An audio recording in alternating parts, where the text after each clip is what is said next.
Bienvenidos, esto es Radio Sefarad y estas son las noticias. Comenzamos con los titulares. Netanyahu se reúne en Brasil con Pompeo y con los presidentes de Chile y Honduras, entre otros.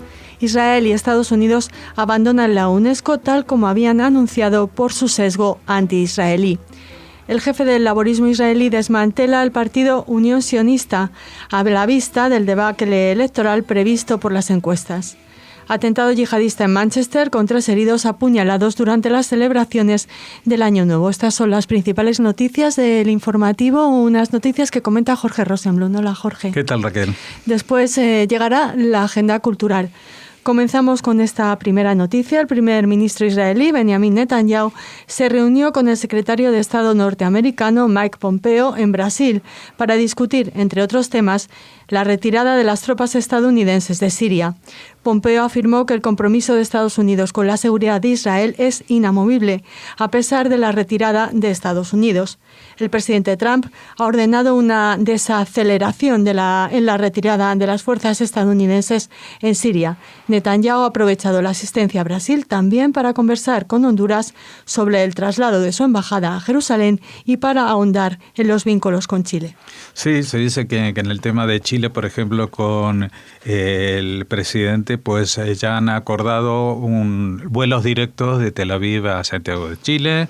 Y bueno, y se va configurando también una nueva, digamos, opción diplomática para Israel. Ya sabemos que Guatemala ya trasladó la embajada a Honduras, dijo que sí, luego se refrenó un poco, pero parece que en 2 meses se va a solucionar ese problema. En Paraguay hubo un cambio de gobierno, con lo cual eso se quedó enquistado, pero se abren nuevas vías, nuevas posibilidades, como la de Chile, que ya es una de las economías más importantes, aparte de la más importante de todo el continente, digamos, sudamericano, que es Brasil, sin duda, y que, bueno, el recibimiento y el tratamiento que le ha dado el presidente electo Jair Bolsonaro es excepcional, ¿no? Bueno, pues veremos qué da de sí esto, porque no olvidemos que esto se hace justo después de convocar a elecciones, es decir, todo esto es la máquina que ha puesto en marcha Netanyahu, tanto en el frente africano como en el frente árabe, como en el frente latinoamericano. Pero en Medio Oriente las cosas pueden cambiar mucho y también en Israel, y aunque todas las encuestas dan como favorito a Netanyahu, no olvidemos que tiene pendiente muchas cuentas con la justicia, que la policía pretende llevar a los juzgados. Así que, bueno, esto es lo que sabemos, que Estados Unidos, esa retirada inmediata no va a ser tan inmediata, y que a mí me suena que a Netanyahu tampoco le importa tanto. No olvidemos que las tropas americanas estaban estacionadas en la otra punta de Siria, o sea, en la parte de los kurdos en el norte del país y no en la frontera sur, con lo cual de cara a la seguridad de Israel, ello no afectaría de una manera trascendental. Continuamos. Israel comenzó 2019 abandonando, junto con Estados Unidos, la Organización de las Naciones Unidas para la Educación, la Ciencia y la Cultura, conocida como UNESCO. El embajador israelí en la ONU justificó esta medida porque UNESCO es un organismo que reescribe continuamente la historia, inclusive borrando la conexión judía con Jerusalén. Es corrupta y está manipulada por los enemigos de Israel y continuamente condena al único Estado judío. No vamos a ser miembros de una organización que actúa deliberadamente en contra de nosotros. Esta medida se anunció en octubre de 2017, pocos días después de que lo hiciera la administración estadounidense, debido, entre otras cosas, a su obsesión contra Israel. Israel se unió a la UNESCO el 16 de septiembre de 1949 y alberga 6 sitios considerados por el organismo como Patrimonio Mundial de la Humanidad, entre ellos Masada, la ciudad vieja de Akko, Acre, los templos Bahá'í en Haifa y la ciudad blanca de Tel Aviv. En los últimos tiempos, la directora general de la UNESCO, Audrey Azoulay, promovió una página web educativa sobre el Holocausto y la primera guía de la ONU de combate contra el antisemitismo. Sí, bueno, esto es la crónica de un abandono anunciadísimo. La verdad que la UNESCO viene dando palos a Israel desde hace mucho tiempo. Recordemos, creo que fue en el año 78, cuando hubo una declaración de que el sionismo era una variante de racismo. Y recordemos, porque todos tienen que hacer las cuentas muy bien, que entonces el que era el jefe de la UNESCO era un español. Así que, bueno, eso es lo que ha pasado. Años después, la UNESCO tomó la decisión de desdecirse de aquella decisión, pero la imagen ya está. Y para los negacionistas y antisemitas y antiisraelíes de todo tipo y calaña, pues está esa declaración como un fundamento cultural importante, ¿no? Aunque después se haya anulado.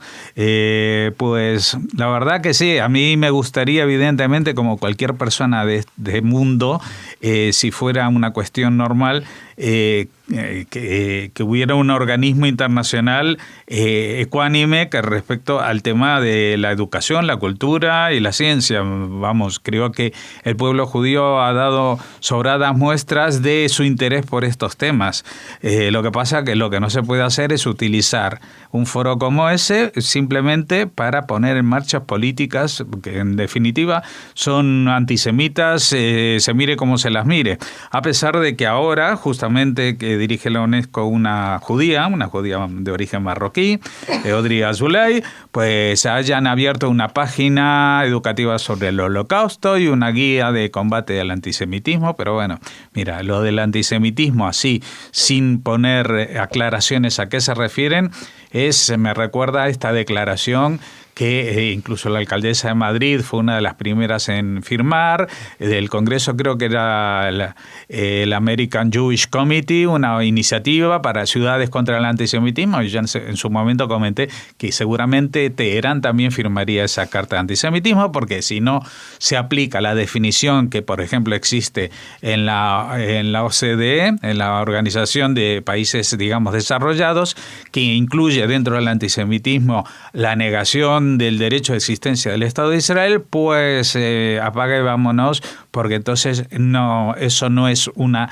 definición real del antisemitismo, y el antisemitismo es lo que estamos viendo día sí y día también en las resoluciones de la UNESCO, porque si uno toma en cuenta las condenas que hubo, por ejemplo, en el último año, creo que han sido 21 contra Israel, y después no hay ninguna contra prácticamente ningún país. O sea, no se condena a un país por su política cultural, aunque estén cometiendo etnocidios y acabando con la vida de grupos culturales, ¿no? Solamente se condena a Israel, y eso antes llamaba la atención, ahora ya está muy asumido por todo el mundo, y por suerte también otros empiezan a verlo y tomar resoluciones como fue la de Estados Unidos.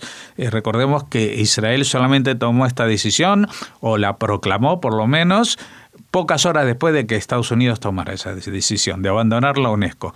Nos gustaría que no fuera así, pero si hay una reestructuración y las cosas vuelven a ser como era la intención en los años de la posguerra, pues yo estoy seguro que tanto Estados Unidos como Israel estarán encantadísimos de volver a un foro internacional de lo que debiera ser esto. Nos situamos en Israel. El jefe del Partido Laborista israelí, Avi Gabay, desató un nuevo terremoto político en el sistema israelí al anunciar sorpresivamente la disolución de la asociación con el partido Hatnuá, encabezado por la diputada Tzipi Livni bajo el nombre de Unión Sionista, creada de cara a las elecciones de 2015 por la propia Livni y el anterior presidente del laborismo, Isaac Herzog. Livni aún no respondió al anuncio. El Partido Laborista cuenta con 60.000 afiliados en todo el país, pero las encuestas en los últimos meses muestran un tremendo descalabro en la intención de voto para la Unión Sionista de sus actuales 24 diputados a menos de 10 escaños en la Knesset. Mientras tanto, se multiplican las informaciones de diputados de la Unión Sionista que planeaban emigrar a otros partidos. La semana pasada trascendió que 5 diputados de esta alianza pensaban sumarse al partido de izquierda Meretz. Bueno, que mientras publicábamos esta noticia, pues una hora después aparecía otro nuevo partido político en la convocatoria esta de elecciones. Lo pongo aquí simplemente como anuncio porque todavía no sabemos muy bien, pero el ex ministro de Defensa que lo fue con Netanyahu cuando la alianza que tenía con Ehud Barak, que entonces era líder del laborismo, pero que luego creó su partido independiente para quedarse como ministro de Defensa, creo que hasta ahora se entiende, pues Ehud Barak llegó un momento que renunció. Y entonces el que era viceministro de Defensa ascendió al papel de ministro de Defensa y se llama Moshe Yaalon. Moshe Yaalon, pues que se presentó a las elecciones con el Likud, pues ahora ha hecho una nueva formación que se llama Telem. Pero estamos en la onda porque el otro día comentábamos que uno de los nuevos partidos recuperaba el nombre del partido que había creado David Levy, que ahora utilizaba su hija, ¿verdad? Gesher. Bueno, pues resulta que el nombre de Telem, que es algo así como el Movimiento Nacionalista del Estado, algo así, las iniciales, pues tampoco es un invento. Este era el partido que creó Moshe Dayan cuando se fue del laborismo al Likud, o a hacer alianza con el Likud. O sea que, todas las opciones están abiertas, hay mucho descalabro, porque ya vemos que dentro del laborismo, claro, ellos también habrán visto las encuestas estas, que ahora tienen 24 diputados y que la encuesta les anunciaba 9. Entonces dijo, bueno, parece que esta unión sionista no ha funcionado con Tzipi Livni, él se llevaba mal desde el principio, pero no quería tomar una decisión hasta este momento. No sabemos si Tzipi Livni se va a ir a presentar ahora con su partido Tnuá o estará buscando cobijo en alguna de las nuevas formaciones, porque evidentemente va a tener más probabilidades si se alía con alguien y no que se quede ahora sin casa, ¿no? Así que bueno, está todo es todo un avispero, ¿no? Pero lo que más llama la atención es porque los que conocen un poquito la historia de Israel saben que los primeros compases, no solamente desde la fundación del Estado, sino incluso de las luchas para crearlo, fueron lideradas por movimientos obreros, movimientos de izquierda, laboristas, a veces con distintas siglas, que su máximo representante era Ben Gurion, y con una fuerza importante, representatividad importantísima en la Central Obrera, en la Histadrut, en el movimiento kibutziano, etcétera, etcétera. Claro que cuando a uno le dicen que el Partido Laborista cuenta con 60.000 afiliados, igual en España eso dice, bueno, pues tampoco es para tanto. Pero en Israel tener 60.000 afiliados a un partido no es moco de pavo, ¿eh? Yo no sé si aparte del Likud algún otro partido tiene esa cantidad de afiliados. Pero a pesar de estos 60.000 afiliados, pues le pasa lo que también le está pasando a muchos partidos laboristas en Europa, ¿no? Que disminuye su peso, pero Gabay intenta, creo yo, salvar la ropa de alguna manera, pero tiene poco tiempo para maniobrar y ver si él también logra atraer a la formación, a una nueva unión sionista, no a Tzipi Livni, pero sí a algún otro partido de centro o más de izquierda, y formar un frente un poquito más amplio, porque en realidad hoy en día, tal como están las cosas, hemos visto que la derecha se ha parcelizado con la nueva derecha que ha creado Bennett, la izquierda estaba en desbandada y lo que más abunda son partidos en el centro, que es donde todo el mundo piensa que tiene alguna posibilidad de engancharse al tren, a la locomotora de Netanyahu, ¿no? Así que bueno, no solamente tendremos que esperar hasta el 9 de abril, yo estoy seguro que el lunes próximo tendremos muchas más noticias y hasta más partidos. Seguiremos hablando de eso, pero ahora queremos contarles que la policía de Manchester, en el Reino Unido, ha calificado de atentado terrorista el apuñalamiento de 3 personas, incluido un agente de policía, que resultaron gravemente heridas en la estación de tren de Victoria durante las celebraciones del Año Nuevo. Un hombre de 25 años, cuya identidad no ha sido revelada, fue detenido sobre la marcha y acusado de triple intento de asesinato.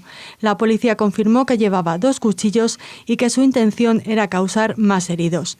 Se trata de un ciudadano de nacionalidad somalí que llevaba afincado más de una década en el país y que se ha negado a cooperar en el interrogatorio. Según testigos presenciales, el agresor gritó «Alá es grande y larga vida al califato» antes de perpetrar el triple ataque. Fue reducido gracias a la intervención de 5 policías. El 22 de mayo de 2017, Manchester fue escenario de un atentado a cargo de un terrorista suicida durante un concierto de Ariana Grande en el que murieron 23 personas y otras 139 resultaron heridas. Sí, bueno, el Reino Unido ya va progresando y ha calificado este atentado de terrorista. Bueno, porque se ve que alguien que grita Alá es grande, saca cuchillos, pincha no solamente a los viandantes, sino también ataca a la policía. Bueno, pues esto ya merece la calificación de terrorismo, aunque por ahí había alguna frase que me he ahorrado en la transcripción que decía no se descarta alguna dolencia psicológica, ¿no? Como para achacar a esto, porque como es un lobo solitario, bueno, solitario hasta que se investiguen sus redes sociales y ya se verá si sí o si no, porque en la mayoría de los casos sí, han colgado un vídeo juramentando por el Daesh, por el partido no, por el califato islámico, es decir, que estas cosas pasan. Lo que pasa es que esto se está sumando, no solamente tenemos estos atentados yihadistas, sino que han empezado hoy, por lo menos hoy, todos pueden encontrar precuelas de lo que estaba empezando a pasar en otros tiempos, pero en Alemania alguien de extrema derecha ha atropellado con el coche a un grupo de inmigrantes, en este caso eran de origen sirio, o sea que es un atentado terrorista de ultraderecha con un procedimiento muy parecido al que destacan en la noticia esta del ciudadano somalí. Es decir, que es como una especie de guerra civil terrorista que se da en Europa entre los extremistas islámicos y los extremistas antiislámicos. Y en el medio, por supuesto, los que pagan el pato son los que pasan por ahí y las fuerzas de seguridad. Terminamos así esta parte del informativo. Les esperamos en la agenda cultural.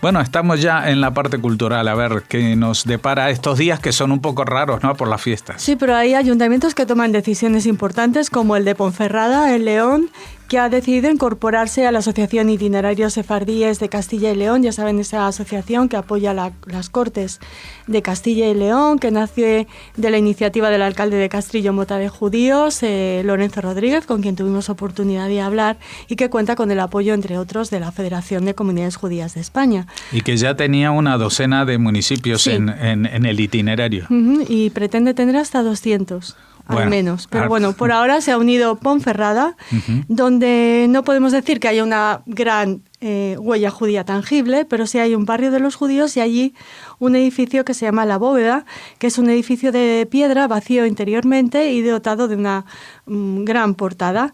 Este es el lugar en que la tradición identifica que estuvo la sinagoga del barrio de los judíos, algo que también recoge un autor, un cronista de Ponferrada, Justiniano Rodríguez, en las juderías de la provincia de León.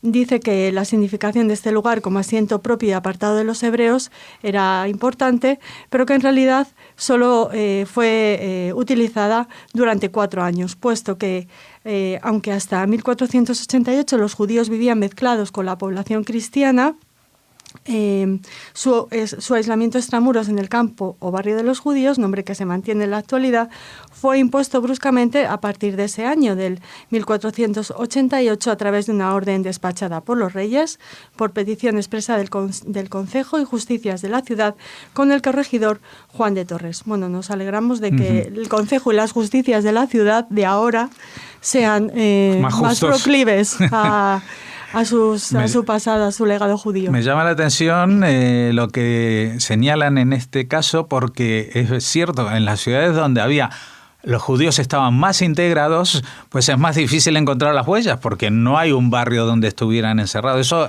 era justamente en las ciudades donde había habido masacres, especialmente en 1391, ¿no? Pero en las ciudades en las que había habido una cierta convivencia mejor, pues es más difícil determinar dónde vivían y si vivían judíos. Uh-huh.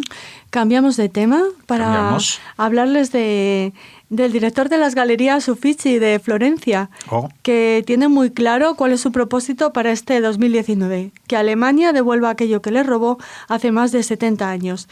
Se trata del famoso cuadro Vaso di Fiori del pintor holandés Jan van Huysen, robado por los soldados nazis durante la Segunda Guerra Mundial. Y eso que Italia era aliado, ¿no? Sí, pero sí. Bueno, pero a la hora de expoliar no importaba quiénes eran los expoliados, ¿no? Si eran amigos o no. Lo curioso del hecho es que el actual director de las galerías Uffizi es un alemán, se llama Eiki Schmitz, y ha hecho este llamamiento, esta petición, utilizando todo tipo de redes sociales, y se está convirtiendo en una especie de fenómeno viral, esta petición del señor Smith, del director de las Galerías Uffizi de Florencia, como les decimos. El cuadro fue expoliado por los nazis y reapareció décadas después, en 1991, tras la reunificación alemana. Desde entonces, varios intermediarios han intentado en múltiples ocasiones ponerse en contacto con las autoridades de Italia para pedir un rescate. El caso llegó a tal magnitud que el fiscal de Florencia abrió una investigación. De hecho, la imagen del cuadro ya es propiedad del Estado italiano y, por lo tanto, no se puede vender. Pero no solo el director Smith, sino imagino que todos los italianos y todos los amantes del arte, pues deseamos que este cuadro se pueda volver a ver en las Galerías Uffizi muy pronto. Y esperamos que en cuanto lo recuperen, pues se sumen a todas las peticiones de expolios de obras que estaban en manos de judíos, no solamente en las galerías nacionales. Uh-huh. Y seguimos hablando de Shoah, de nazismo, porque en estos días en los que mucha gente está disfrutando de vacaciones, pues queremos proponerles algunos títulos interesantes que pueden ver en las plataformas que están... En los Netflix. En Netflix, en Movistar. No queremos hacer publicidad, pero en este caso has acertado, porque la película que les recomendamos, El banquero de la resistencia, se puede ver desde hace muy poco en Netflix. ¿Y qué es, una serie o una película? No, es una película de 2018, o sea, del año pasado. Pensé que me ibas a decir el 2019, que la acaban de sacar. Es reciente y yo la vi ayer y se la recomiendo. El banquero de la resistencia. El banquero de la resistencia. En una Ámsterdam ocupada, un banquero, que la película es guapísimo, claro, también, por si esto es un plus para alguna de nuestras oyentes o alguna otra persona, un banquero pone en peligro su futuro y a su familia para debilitar a los nazis, creando un banco clandestino que financia a la resistencia. Es muy interesante ver cómo crean este banco. Y es un hecho real. ¿Cómo funcionaba? Eso. Sí, está basado en hechos reales. Cómo funcionaba. Sí, el banquero se llamaba Van Gaal, usaba por supuesto un seudónimo y montó toda una red clandestina. Como el entrenador del Madrid. Van Gaal. Fanjal, vale, bueno, primo. Sí, y es una película muy bien realizada, con la suficiente, digamos, tensión dramática como para mantenerte en vilo todo el rato. No les vamos a contar el final, pero sí, queremos recomendarles la película y de esa manera realizar un homenaje a este banquero y a todos los compañeros que apoyaron esta tremenda operación bajo las propias narices de los nazis, a los que no les resultó fácil determinar qué estaba pasando. Sabían que algo pasaba, que la resistencia estaba siendo financiada, pero no tuvieron fácil descubrir cómo. El director es el galardonado Göran Lursen, está, como apuntábamos, basada en hechos reales, y comentarles que el detonante de la acción de este banquero, de este justo, fue el suicidio de su compañero judío y su familia, cuando empezaron a llegarles a sus compatriotas holandeses las cartas en las que les obligaban a dejar su casa y partir a la deportación. Bueno, pues con estas noticias culturales nos despedimos hasta mañana, ¿no? Hasta mañana.